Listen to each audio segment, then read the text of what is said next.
my friends. Welcome to our backyard garden.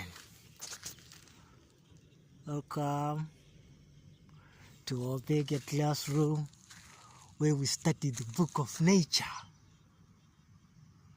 Welcome to where we learn about the seed of the woman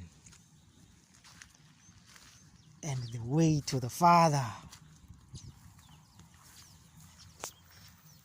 And the king who invites his guests to the wedding feast. Okay, welcome to where we study about the wood which sustains the mushroom. Welcome to where we learn about the crown of thorns and the tree of life and the scapegoat and the rock of eternal ages. Welcome, my friends. Welcome to where we study about the sun, okay, and the pillar of cloud during the day. Okay, so today I would like us to talk about this over here. You see, here we have green mixed with brown. Okay, we come here. You remember we had a friend over here whom we used to call the tender gentleman. But look at him now. Look at our tender gentleman now. This guy, can you believe him? This beautiful guy, he has turned into this. Okay, he's dead. Okay, this tender gentleman over here is dead. But why?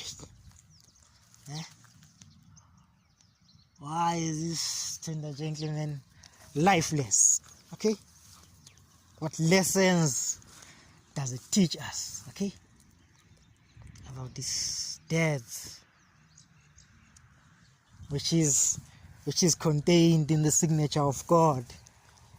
Okay, what message of hope is there from this tender gentleman transitioning from this pure and beautiful and brilliant and amazing, okay, and coming to this? Okay, what lessons can we learn from this guy over here who invites, okay, and he dies? Okay, you see, he is inviting, okay, and then this is his death. This is Christ, okay, this is Christ inviting to the kingdom. Okay, this is Christ inviting to the kingdom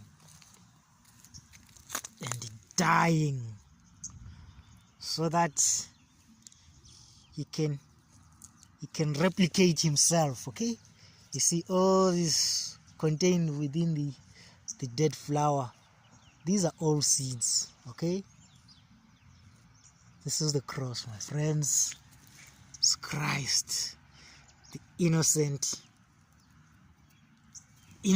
Lamb of God, dying and bearing fruit. Okay, his death brings fruit. Okay, it brings copies of himself. Okay, that's Christ dying for us. Okay, you see, when it's dead, this flower, when it's dead, okay, it has seeds.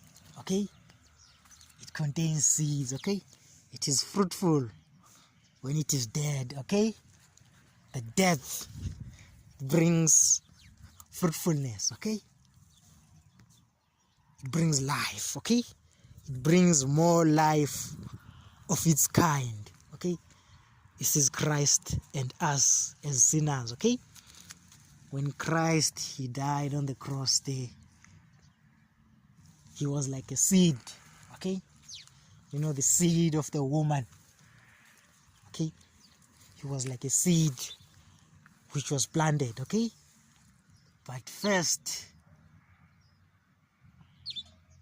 this gentleman, he has to hang, okay? He has to die. He has to give up his life, his beauty. You see how beautiful he is. He has to give up his beauty or his majesty in order to be a fruit. Okay? That's Christ. This dead flower full of seeds. It is pointing us to the cross. Okay? It is pointing us to the cross. This is Christ inviting us to have new life, okay? This is Christ inviting us to be like him, okay? To be like him. Okay, his death, okay? It brings many sons unto the kingdom, okay? It makes copies of him, okay? So, those who depend upon the death of Christ, okay, they are as innocent as this one over here, okay? They are like Christ, okay? They are like Christ. Those who depend upon the death, okay? These are the children or the seeds, okay? Or the sons of God, okay? That's the gospel from death, okay? Which brings seeds, okay? Which brings more of these, okay? That's the gospel from the seed of the woman who crushes, okay, the head of the serpent. That's the gospel from Christ, who defeats death, okay, and brings immortality through his death, okay? That's the gospel, my friends. That's the love of God from here. This guy, when he's alive, spending all his time, okay, inviting, okay, and then dying, okay, so that he could bring many children into the kingdom, okay, so that he can bring more of his copies. That is Christ dying for the saints, okay? That is Christ dying for the saints, so that he could present them before the Father, okay? They will be without wrinkle and without spot as he is, okay? That is the righteousness of God, okay? That is the blood of the Lamb, my friends. Thank you.